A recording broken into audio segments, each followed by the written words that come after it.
Hi, I'm Bill Woodard, and we're at the Cordell Hull Lake Visitor Center, and this is the Chamber Corner.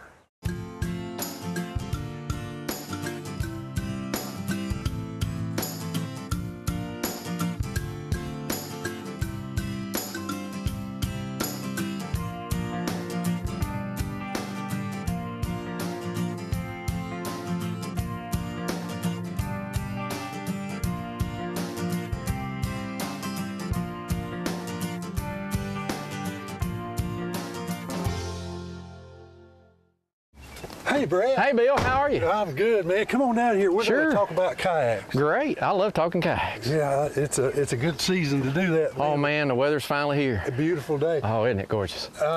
Anyway, folks, this is Brad Smith. Yep. He is with Tennessee Kayak Outdoor Company. Yes, sir. And he just opened up on Main Street there in Carthage. Is that right? How long Yes, have you sir. been open? Been open since, I guess, March. Okay. All right, and oh, by the way, thank you, leadership.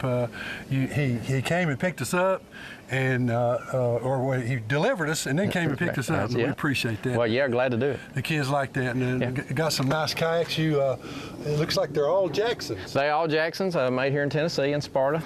Glad to have them as our rental fleet. Okay, well, and I love the color. Yeah, orange. Hey, Tennessee kayak. I'd say, what other color would you choose, right? Yeah, that's true. Yeah, that makes sense. Yeah. Well, I wanted people to basically get introduced to you. Why don't you tell them a little about your hours, when you're open, and tell them where you're at on Main Street. 510 North Main Street in Carthage. A lot of folks remember it as Minchie's Garage. It used to be. We're about 2 blocks north of the square. We're a full-service outdoor store. We do kayak rentals with shuttle service, so we drop you off and pick you up. So you can show up at our store with basically nothing to go on the river or nothing to hike, camp, or fish with, and we can outfit you. We've got all the products, shoes, clothing, you name it, tents, backpacks. We've got it all. Okay, well now the trips that you do, anywhere on the Caney Fork, anywhere on the Cumberland? Anywhere on the Caney Fork, anywhere on the Cumberland. We try and specialize in the lower half of the Caney, which is from, a lot of people know it as the Gordonsville Boat Ramp or Stonewall Bridge, from there into Carthage. But you know, if you've got a group of enough folks, I'll take you anywhere on the Caney Fork or Cumberland here in Smith County. Okay, well now I know that trip, I've done it a couple of times, from South Carthage there, at the boat ramp at the Ag Center, from there all the way into the boat ramp at the Cumberland River. That's a good trip. Now that's a little bit longer, isn't it? About 6 or 7 miles, maybe 9 miles. 6 or 7 miles there, and the Caney merges into the Cumberland right there by Walmart, right as you come into Carthage, just before you get to the Carthage boat ramp. So you know, that's kind of a neat float because you see a lot of beautiful scenery there. You pass the Gore House during that, and Caney Fork Bridge. Yeah, Caney Fork Bridge. There's a lot of waterfalls. There's Eagle's Nest on top of Stonewall Bridge there, which you got to see that. I got to see a friend this morning who posted some photos of seeing some bald eagles on that section of the trip, so that's kind of nice. And then you also at the end get to merge into the Cumberland, which is kind of cool, that you get to kind of be on both rivers a little bit during the same trip. Right. Well, now I know you're going to be working with us, the Chamber of Commerce, and TWRA. Yes, sir. And the Corps and all these people. We're going to try to get some access points.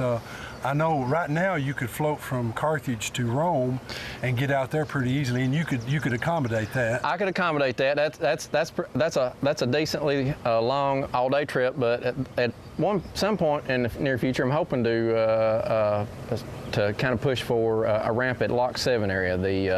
The infrastructure's already there, bathrooms, there's camping spot there already, there's a pavilion, and it's just a beautiful historic spot. So we're hoping down the road, maybe when we get a little bit more established, we can get with the Corps and provide another location there so people will have just more access to our beautiful area here. Well, and then we're working on Piper's Ford there, which is just up from the boat ramp at the Ag Center. Yep. And I think that's going to be a good access point too. I do too there. Love the depot, and it's just a beautiful spot. You know, I'm hoping when people come out to the fair the first week of July, they'll get to see that a little bit more, and hopefully we'll have some stuff there on the river for them. We'll have the kayak race, and we'll have hopefully some other things involving the river during that week that will get people more knowledgeable about the river, and especially the youth, get them more used to enjoying the river. Okay, Brad, what phone number do they need to call if they want to get information? Sure, yeah. The phone number is 615-735-7995, and again, we're at 510 North Main Street in Carthage. Come see us. Okay, and we've got brochures down at the Chamber of Commerce, and I'm sure you've got them in a lot of other places too. I know we put some up at the Visitor Center for you. Yep, got some at the Visitor Center, and just would appreciate your business, and thank you for your time. All right, Brad, thank you. Thank you, Bill. Yes, sir. Good to see you. You too. Okay, we're inside the Visitor Center here, and Mr. Philip Sliger. And Philip, you are a park ranger, is that correct? That's correct. I'm a park ranger here at Cordell Lake. Okay, now there's some more guys that help you out. How many park rangers are there here at Cordell Hall? We have 5, including myself, and we also have one intern ranger. He's also here during the summertime. Okay, well now I know rangers have a wide variety of duties that they take care of, and I hope I'm not asking a loaded question here because you can't take so much time, but what do rangers essentially, what do you guys do? What's your duty here at the Cordell Hall? Well, each ranger has a specific area on the lake that they manage and are the point of contact for the adjacent landowners, and anything that goes on inside that area that ranger takes care of. And then also each ranger has other duties such as, you know, the campgrounds or the day uses, volunteers, water safety, you know, it just depends. Okay. Yeah. So you can actually be assigned. When I know Ashley Webster is and Jamie Summers are two that I know quite well, including you. I know Ashley does some programs with young children, maybe doing tours and nature walks and things of that nature. She does, yes. She does, you know, water safety, and she also does, you know, fur programs. Like you said, she does some dam tours as well. That's kind of her expertise, is the interpretive side of things. Mm-hmm. Well, now Jamie has also done some of the tours with us. We got a wonderful program which I'm hoping you come through sometime. We've had Jamie and Ashley through our leadership program. Yeah. And we'd love to. I'm going to invite you on the air here. Okay. But Jamie took us through, I think it was the first time we actually got to take leadership through a tour of the powerhouse. I know we can't do that every time, but now he does some of that as well then, evidently. He does. He does the tours, and we also have 2 scheduled for this summer. So members of the public can call us or get online, and they can reserve a spot to take one of those tours. Okay, and I think there's a limited number, like maybe 50, or is there a limit on? There is a number, and off the top of my head, I'm not sure what it is, but it's online. It is online, yes. Okay, all right. Well, now as a park ranger, you have a lot of interaction with folks that are visiting the park. Where do these people, where do they come from? Are they from all over Tennessee, all over Smith County, or all over the world? What do you run into? Mostly, you know, local Tennessee, but, you know, we do have several visitors from out of state. You know, either they're passing through or they have heard of, you know, Cordell Hole and Defeated, and they want to come just specifically for that. Okay, and as a rule, advertising, you guys don't necessarily advertise the lake as such, but you still get a lot of visitors, a lot of people fishing, and do they allow hunting on the reserve at all? They do. The land around Cordell Hole Lake is public property, but you do have to follow your state TWRA laws when you hunt. Okay, that brings up a good question. You work in tandem with TWRA to protect it. I know, for instance, the Caney Fork River runs from Center Hill, which is another set of park rangers and another group, and it runs down and of course hits the Cumberland, which you know, you guys are obviously the Cumberland River. You work with TWRA. I know sometimes you'll help them maybe with rescues or things that are going on when something goes right, and vice versa. Is that true? We do. We got a pretty good partnership with the local TWRA officer, Bob Lowry, and we assist him, and if he ever needs us, we're there for him to help any way we can.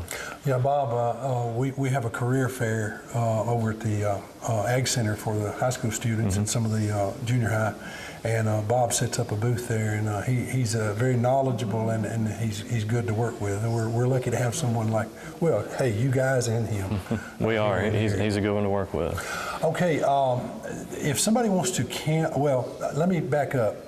Do you possibly, and I may be asking you a question you don't know, do you possibly know how many visitors that we have, say, in a 12-month or period? Have you heard a figure like that? I haven't. It can go anywhere from between 400,000 to probably 700,000, depending on the year, and there's a lot of factors that are involved in that. Well, and how you count them and what's considered a visit. I know it's a highly looked at area.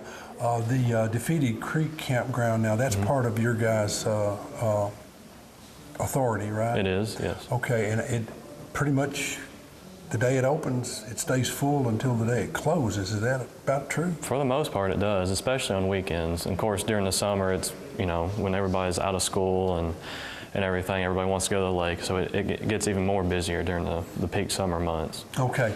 If somebody, and of course, we're in the Visitor Center, and we're going to talk about that, some specific things here, but if someone wanted information about camping or fishing or hunting or anything like that, what should they do? Should they call here? What should they do? They should call our office here at 615-735-1034, or they could also stop by and talk to us in person. Okay, and very nice visitor center. We're going to do some footage of that, and I don't know, maybe we can just kind of look around a little bit.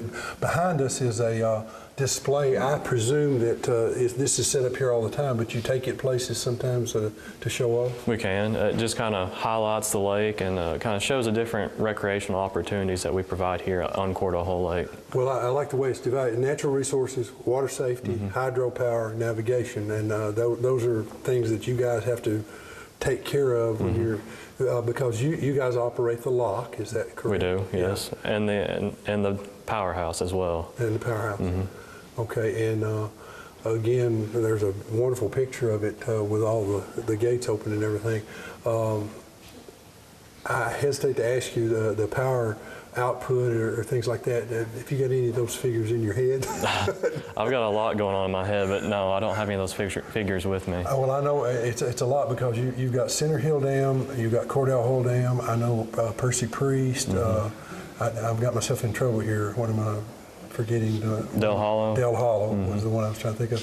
So we've got 4 big electric producers right here in our area. We do. A lot of that electricity, I understand, goes out. It doesn't necessarily stay here in the area. The way electrical grid works, it goes everywhere. Yeah, it does. We produce the power, but we also sell it to the other electrical companies like Upper Cumberland or other providers. Well, and the one thing, TVA, they work with you from an electrical standpoint, but the Corps of Engineers came in and they build these, the dams were in the 40s and 50s? Cordell Hole was actually finished in 72. 72, but, okay. And, and I guess I'm thinking of Center Hill was 45, 46. Yeah. So they've been doing these hydro projects for quite some time. And of course you get the recreation side of it, and you get the power side of it, so it works out pretty good. And it's a renewable resource. That's the one thing that I like about it.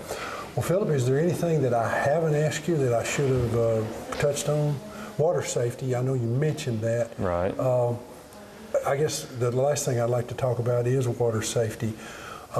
We recently took our leadership class down the Caney Fork. Now, one of my rules is we did a little safety course before we left the ramp, and I told them that there was no question you're going to wear a life jacket. Right. In your professional opinion, do the life jackets save lives? I believe 100% they do. I mean, there's always that outlier that something else might happen, but more than likely the life jacket will save your life. Here on Cordell Hole Lake, I think we've had 31 total drownings and 0 have been with a life jacket worn. Okay, that speaks volumes right there. So if you're out there boating, I know sometimes that you think they're uncomfortable or you think a lot of things about them, but life jackets definitely save lives. There's no doubt about that. So folks, if you need any information, you can talk to Philip or any of the other park rangers, and from my experience, they're very helpful, and they answer your questions to the best of their ability. So Philip, thank you a lot for coming. Thank you for having me. Yeah. Okay, we're here still at the Visitor Center, Cordell Hall, and we had another guest come by. Bernadine, why don't you introduce yourself and your guest? Hi, I'm Bernadine Thornton. This is my daughter, Presley Thornton. We are the owners at the Defeated Creek Marina. Okay, and there's a new addition to the family. That's right. We had a baby a couple months ago, Rhett. He's 2 months old now and growing like a weed. Okay, and that's why Tom is not here. He's having to work, is that right? That's right. Daddy has to work. Daddy's got to work, the family's growing. I wanted you to tell them a little bit about the Defeated Creek Marina. Now, you guys got a pretty wide variety of what you do there. Can you kind of tick through services that you offer? Well, sure. We have some boat rentals, we have some cabin rentals, some primitive campsites, and a few RV sites available for anybody. We also have some carp that are our pets that people love to come and feed. They come back every year, and ice cream and snacks, and we also have a restaurant up there. Lots of activities for the family to do, you know, swimming, stuff like that. Okay, and they basically can rent all day, rent for an hour, whatever Yes, their sir. needs are. Yep. Now, you mentioned you had cabin rentals. We do. Yep. We have 4 cabins right now. We're working on our 5th one. And so there's a studio and 1-bedroom cabins available. Anybody that wants to come up and stay for a few days. Okay, I know you rent houseboats, is that right? Not houseboats. We have pontoon boats, Pontoons. kayaks, canoes, and we have a john boat for fishing. Okay. And you're right there, I mean, right across from the campground. That's right. So if somebody was camping, they could come across and use the marina? Yep. We have lots of visitors from the campground. Oh, is that right? Yes. Well, now, the other addition, I think, or place that I really love, I've had 2 of the best chef salads that I can remember, and I got them at the Creekview Cafe, is that right? That's right. We are known for making an awesome salad. Well, and a couple of other dishes, That's too. right. We've got our catfish that we do. You know, one of the few restaurants around here that offer, you know, American-raised catfish. And we do an all-you-can-eat special every Friday. And then, of course, we have our half-pound burgers that I think we're getting kind of famous for, so people come in for those. When I was there, leadership ate a meal there here last week. And one of the ladies, she had a salad, and it had French fries on it. Now, what salad was that? So that's our Pittsburgh fried chicken salad. We're originally from Pittsburgh, Pennsylvania, and one thing that we do in Pittsburgh that nobody else does is we put French fries on everything, and I recommend it. It's awesome. Yeah, well, she really enjoyed it. Yeah. She was very surprised when it came out like that, and she really enjoyed that. Okay, what are the hours and days for the marina? So the marina's open 7 days a week, and the hours vary based on like weather and. But I'm pretty sure he's open. He starts about 8 o'clock in the morning, and he's done about 6 o'clock at night. But then as the days get longer, he stays open until about 8 o'clock at night. You know, Friday and Saturday. And then the restaurant, we're open Wednesday 11 to 8, Thursday 11 to 8, Friday 11 to 8, and then Saturday 7 to 8, and Sunday 7 to 3. Okay, so we got it pretty well covered. So if somebody's at church and they want to come for Sunday dinner, you're Yeah, there. we're there. Well, Sunday lunch actually. Sunday lunch, Yeah, we close right. before dinner time. Yeah. But you know. Sunday lunch, they can come and do that. That's right. And then maybe take a trip out on the lake. Yeah. Yeah. Okay, would you like to say, come to Defeated Creek Marina? Can you say that? You want? Go ahead. Say come to Defeated Creek Marina. All right, thank you. Good job. Thank you guys for coming by. Thanks for having us. And you tell Tom, keep working. I will. All right. Well, we wandered around the visitor center and we ran into David here. And David, I'm sure you got some kind of travel package that you ordered, but be careful. The owl, I think he's looking the other way. He may not land on you there. Oh, that's okay. I'm used to having chickens around. What have you got from Gramps Travel? What's the special? Well, it's not necessarily special. We're going to do some math today. Okay. I've been getting lots of phone calls lately. I've already bought my plane ticket. I just need help with a hotel at such and such a place. Well, I want to encourage people to think package. And I'm going to use no, I'm going to write on it here in a minute. All right. So let's say we want to go to Las Vegas. Okay, we're going to Las Vegas. Going to Las Vegas. And taking a lot of money with us because we're not going to bring much back. So to get 2 people to Las Vegas takes $1,132 in airfare. Yep. Okay? Yep. Now, let's say we want to stay at the MGM Grand. Everybody knows the MGM Grand, Right. nice entertainment, Nice lots hotel. of, yeah, nice. So you're going to spend a long weekend there, and that's going to cost you $1,001. Wow. For a long weekend. So that real quickly adds up. Let's see if I can add it correctly here. Yeah. So the long weekend is going to cost you $2,132. But 33. 33. Yeah, you're right. 33. I didn't do my addition right. Okay. But the package, if you package them together, same flight, same hotel, MGM Grand, look at this. $1,641. Wow. That is about Think $500 or package. $600 cheaper. That's something that a travel agent can do for you. And for that kind of money, you'll buy a lot of nice meals. Yeah, that's or right. souvenirs to That's bring right. back. It works well for large cities or popular tourist vacations or almost any international destination. Well, and the one thing I'd like to point out, your services don't cost anything. No, not a thing, not a thing. You're you would pay this price, which is the package price, no added on fees or anything. But here's the thing, you make all the arrangements. All they've got to do is call up and say, hey, David, I want to go to Timbuktu. Yeah. And next thing you know, they got the tickets and the hotel and the cruise there you and go. all of that. Or I want to go to Las Vegas and stay in the MGM Grand. Yeah, I know how to do that. Or Alaska or whatever. Yeah. So anyway, think package. Okay, and I know you've got some brochures up at the Turner Building. You've got some brochures down at our place. Sure do. And if they want to get in touch with you direct, I know they can look you up on the internet. They're all Gramps over Travel. Facebook and the internet. But what's your phone number? 615-828-2960 or gramps_travel@yahoo.com. Okay. Either way works for me. All right, and I guess the last question is where do you buy your bow ties? Amazon. All right. My wife gets them for me. Well, Mr. David Anderson here, Gramps Travel, and folks, seriously, if you want to take a lot of the stress out of trying to plan a vacation, David can really help you. I know he's helped me on a couple of occasions. Yep, sure have. And I really, it's much appreciated. David, thank you. Okay, thank you. We're here at the Cordell Hull Visitor Center, and we had a treat. Mr. James Bass came by to visit with us, and he's going to talk about his book. He actually has 3 volumes. I'm holding volume number 1 here, and it's called FAIT, ACCOMPLI. Did I say that correctly? Well, that's near. That's close. Yeah. It's close. Okay. That's close. Well, this book, why don't you kind of tell them, it's an account of the 457th Bomber Group, which you were a part of, that flew out of England during World War II. That's correct. Okay, and what does this first volume talk about a little bit? Well, let's talk about the cover first. Okay. FAIT ACCOMPLI was the battle cry, I suppose you say, for the group. Every military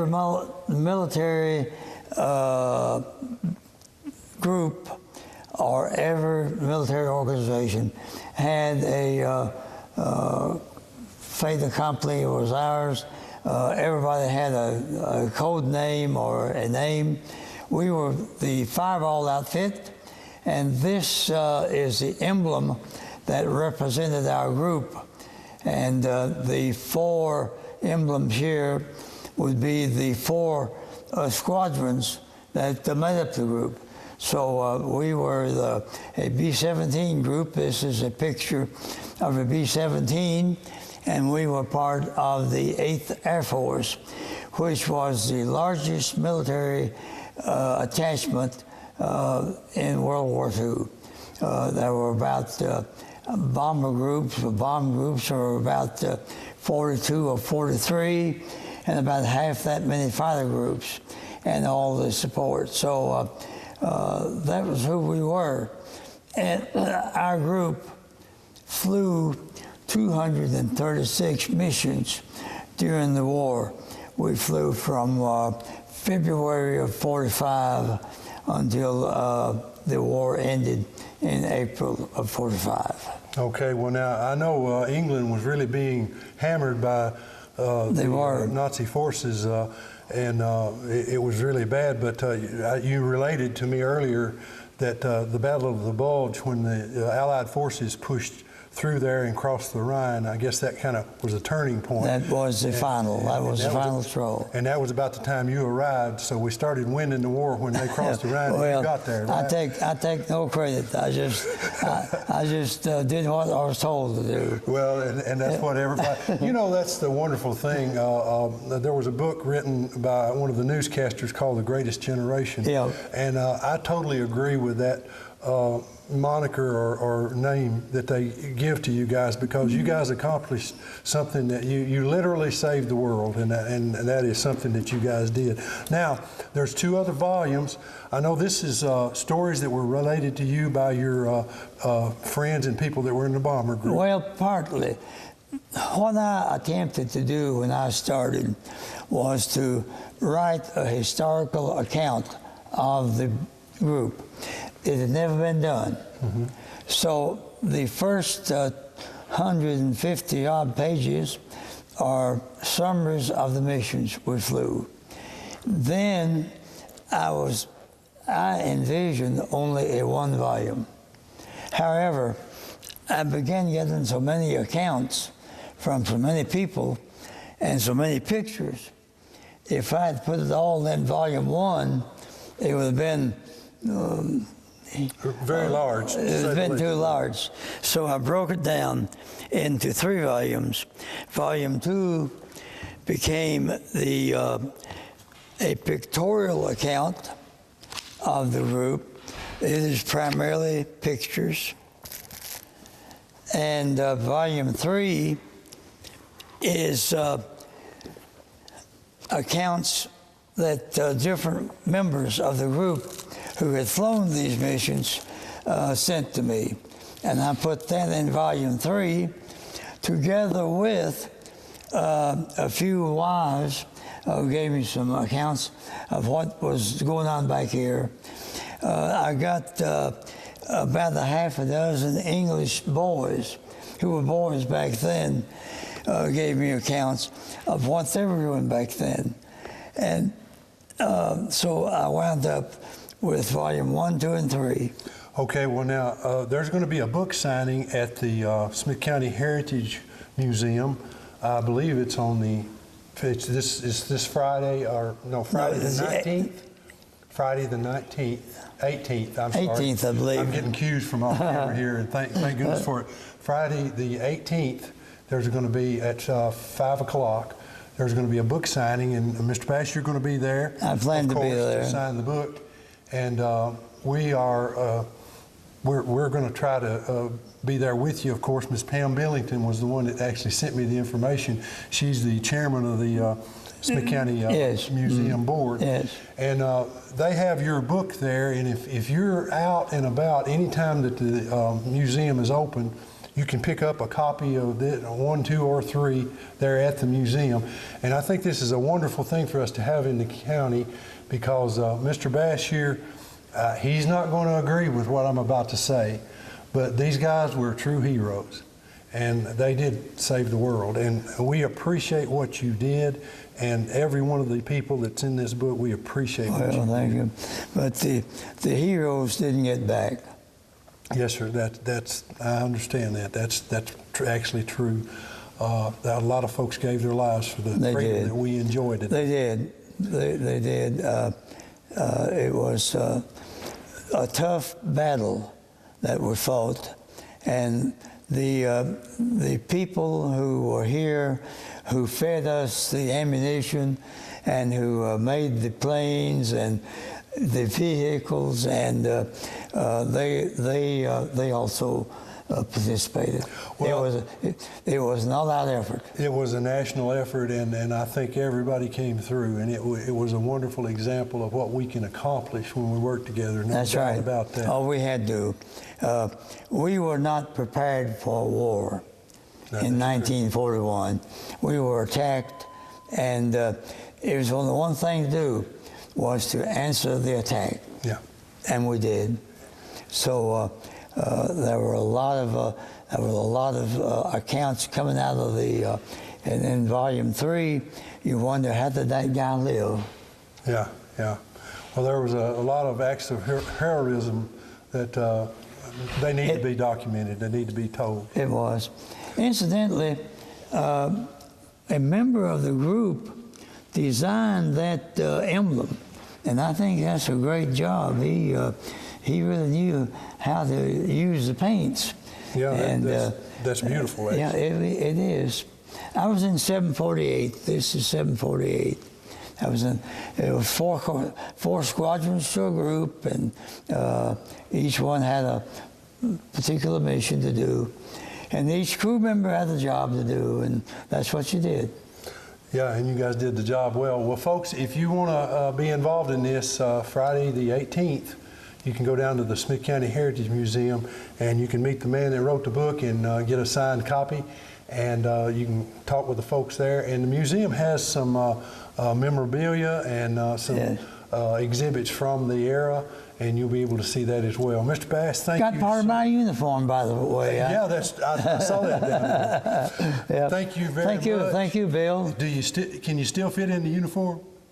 I probably could, pretty close, but... that's one of the things veterans always say, that I can still fit my uniform. I probably, by twisting a little bit, I probably could. Mr. Bass, thank you very much. Thank you, Bill. Well, we have really enjoyed our time here at the Cordell Hull Visitor Center. These folks are really gracious, and we appreciate them allowing us to take kind of over their building while we're doing this. This is a depiction of a campsite that they've got on display here, and of course, a little fire here that they've got set out. And that kind of brings to mind the fact that when you're camping, a lot of times you cook and you make some really good stuff. And Miss Grace Harville is going to show us one of her great dishes. So, Grace, take it away. Hi, everybody, and welcome to another episode of Seasoned with Grace. This month, I'm making a delicious, simple recipe that will work at any function that you go to. It is a simple peach cobbler, and it is very, very tasty, I might add. And so we're going to start off with a cup of self-rising flour, and we're going to add that to our bowl. A cup of sugar, and 3/4 cup of milk. Right, and we're just going to mix this together. And this will be kind of the breading for our peach cobbler.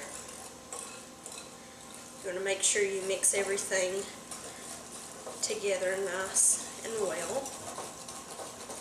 And right here we have a 9x13 pan that has 1 stick of melted butter, not margarine in it, because we want to use the best. Butter is the best in my opinion. Alright, our batter is ready. So we're going to add this to our 9x13 pan.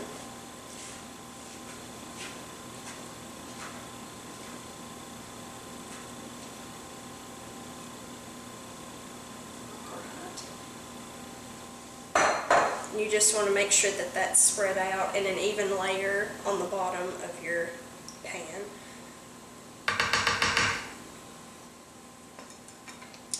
And now I'm going to add a 29-ounce container of sliced peaches, and you can use just about any kind of fruit. You could use cherries, you can use strawberries, you could use blueberries even, just as long as it has a syrup in it, which will give it a nice fruit flavor, whatever fruit you decide to choose to go in your cobbler. And now I'm going to add 1/2 cup of sugar to the top of our cobbler. And this will give it a really nice crust.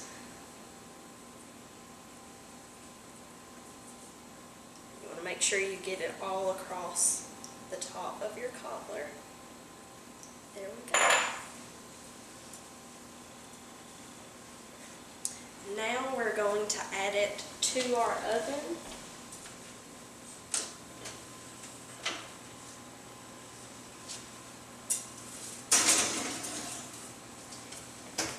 I'm going to put that in at 350 degrees for 30 to 45 minutes.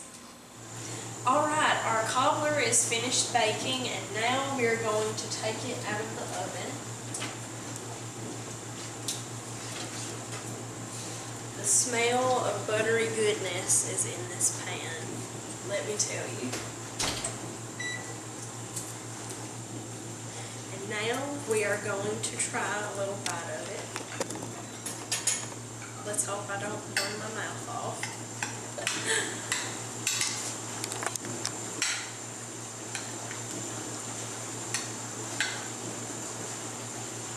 me get some of the peach.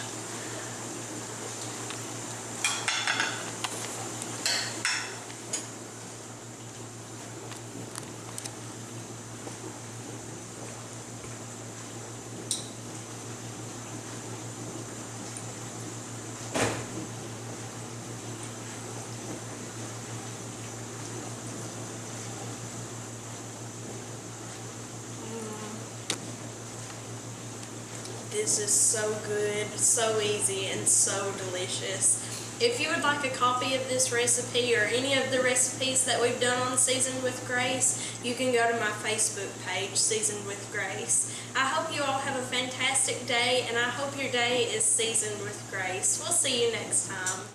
Well, that's it for this month. We want to go over a few things and let you know some things that are happening. First thing I'm going to mention, the Smith County Candidate Forum Meet and Greet, and it's on, it's at the Ag Center in Carthage, and it's on Monday, June the 4th at 6 p.m. and the forum begins at 7 p.m. If you are a candidate from governor all the way to county commissioner, you're invited to come to this forum and make a presentation. So all you got to do is contact the folks that are hosting it. It's being hosted by the American Legion Post 57 and the Smith County Insider. So you can call either one of those folks, and you can let them know that you want to speak, and they will set it up to have you there. So don't forget that at the Ag Center, Monday, June the 4th, and it's a meet and greet forum for all the candidates in Smith County. Okay, a few things I would like to mention, activities that are going on. There's an outdoor activity booth at the Defeated Creek Recreational Beach area, May 19th from 11 a.m. to 1 p.m. There is a Ready, Set, Wear It water safety program at the recreational beach, and that's at 19th from 12 to 2. They're also starting the Junior Ranger Summer Program for school-age children, and it's at the Natural Resource Management Office, which is right here. And sessions are 9 a.m. to 11 a.m. May 31st is outdoor skills lesson. June 14th is water safety, build a boat. June 28th is what's the big deal with water. June 12th is science behind the lake, and June 26th is trees.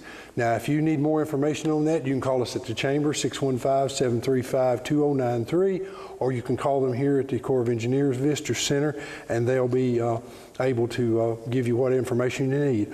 Also, as mentioned earlier by Ranger Philip Slager, you can get info on passes, tours of the dam, or reserving the shelter if you call here at the Visitor Center. Also, June 8th and 9th is the Defeated Creek Bluegrass Festival. That supports the fire department here at Defeated Creek, and they're a good bunch of guys, and they protect the community, and they do a lot of things in the community besides just the fire protection. June 8th and 9th, Defeated Creek Bluegrass Festival, and that's up at the Marina. Okay, to go on with other happenings, Community Blood Drive is May the 7th from 12 to 6 p.m. And we've got a food pantry Wednesday, May the 9th. And the Carthage Rotary all-you-can-eat pancake breakfast. And that's Friday, May the 11th from 6 a.m. to 9:30 a.m. and Saturday, May 12th from 7 a.m. to 9:30 a.m. And it's right next to the Chamber of Commerce there in Carthage. The plates are $6 each, and children and 4 or under eat free. So remember the Rotary pancake breakfast on Friday, May 11th and Saturday, May 12th. Carthage Benevolent Lodge, number 14, 2-man golf scramble, and it's on Saturday, May the 12th. And it'll be held at the Southern Hills Golf and Country Club, located off the Baxter exit of I-40. at 4770 Jared Road in Cookeville. The event begins at 8 a.m. with a shotgun start. It's $50 per player, and there's several competitions and prize monies that'll be awarded. A meal will be provided, and if you call the clubhouse at 931-432-5149, you can get information, or you can call Mr. Colby McKinney at 615-489-0572, and you can register if you just need more information, and I think you would enjoy that. Coffee Conversations with District 40 Representative Terry Lynn Weaver will be May 18th, 8 o'clock in the morning at the Chamber of Commerce. Also, another golf tournament, the 14th Annual Rotary Golf Tournament will be Saturday, May 19th at Tennessee Tech's Golden Eagle Golf Club, and that's located at 1500 Country Club Road in Cookeville. The format will be a 4-player scramble. Entry fee is $200 per team, and the normal rules apply. Separate tees are available for seniors, women, and children. Awards will be $400 for first place, $300 for second, $200 for third. Hold sponsorships available for $100 if you can contact the Rotary or call us at the Chamber, and we can get you in touch with them. Proceeds benefit the Imagination Library, and that's a very good program. If you have a child in Smith County, when they are born, they can get a book for free, and they'll get a book from the Imagination Library Fund. Miss Dolly Parton in the state of Tennessee sponsors that, and Rotary Club helps to fund that. They get that from the time they're born until the time that they enter school. And the last book is called Look Out Kindergarten, Here I Come. If you want entry forms for this golf scramble, get us at the Chamber of Commerce, check the Facebook page, or contact Mr. Andy West at the Wilson Bank and Trust branch in Carthage, Tennessee. Okay, we've got some other things that we want to tell you about. If you're thinking about starting a new business, we've got help for you there at the Chamber. There are several organizations that'll help you in Cookeville and in the area up at Tennessee Tech. So if you want information on how to start a business, we've got a magazine here to help you, and we've got some other things that we can tell you about. Wanted to let you know about that. We have Close Up Magazine down there. If you want to know what's going on PBS, the Cookeville channel, then you come by and get one of these guides and we can fix you up. I also like to tell you that we've got the new Tennessee Vacation Guide. This year it's talking about the Civil Rights Tour, and a lot of folks are coming into the state to visit and see what's going on with this. It also has other places that you can visit. In fact, anything that's going on in the state of Tennessee is in this Tennessee Vacation Guide. You can pick these up at any visitor center. You can pick it up at the Pilot over in Gordonsville or at the Chamber of Commerce. So come by and get you one of these if you want to know what's going on in Tennessee. Also, we have brochures about Smith County, about things that are going on in Smith County, Tennessee. This one lists the events that are happening in the county, and so come by and get you one of these if you would like to know what's going on. I also like to mention, a lot of people, you know, we all have GPS in our car and we know how to get around, but sometimes you just need a paper map. Well, we've got them at the Smith County Chamber of Commerce. The 911 folks, along in conjunction with Smith County Chamber of Commerce, the Smith County Emergency Communication District, they helped us to build this map. It is a good map, has all the communities listed on it, has the all the roads listed, and it is a current up-to-date map. And if you need one of Smith County, you can come by and get that. It also lists some of the history of Smith County and gives the population figure they had at the last census, 19,074 people last census. So you come by at the Chamber of Commerce and we can fix you up with information about Smith County. Folks, we thank you for watching our show. We hope you enjoyed it. And you know what? Smith County is a wonderful place because of the wonderful people that live there. So we hope that you'll come, if you're a visitor from outside, come and visit us and see what's going on in Smith County, because it's a great place to work, live, and play.